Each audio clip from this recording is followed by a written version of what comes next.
అంటే మేము ఓటేసింది దీనికేనండి. Government commitment అనేది ఏంటో చూపించారు. నిజంగా గవర్నమెంట్ కానీ సీరియస్గా కమిట్మెంట్ తీసుకుంటే వాళ్ళు ఎలా చేయొచ్చు, ఏం చేయొచ్చు, ఎంత బాగా చేయొచ్చు అని చూపించారు.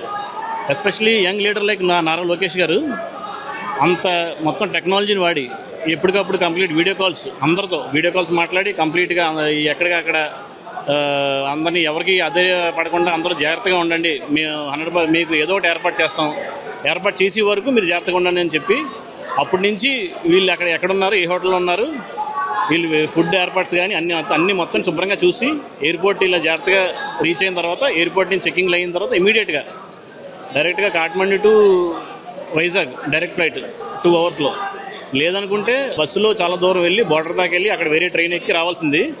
అలాంటిది వితిన్ నో టైం ఒక స్పెషల్ ఫ్లైట్ అరేంజ్ చేసి తీసుకురావడం అనేది మామూలు విషయం కాదు. అది hats off to Nara Lokesh గారు. అంత మొత్తం ఆయన కంప్లీట్ మిగతా పనులన్నీ మానుకొని దీని గురించే కూర్చొని అంత సమయం కేటాయించడం కూడా నిజంగా మేము అదృష్టంగా భావిస్తున్నాం.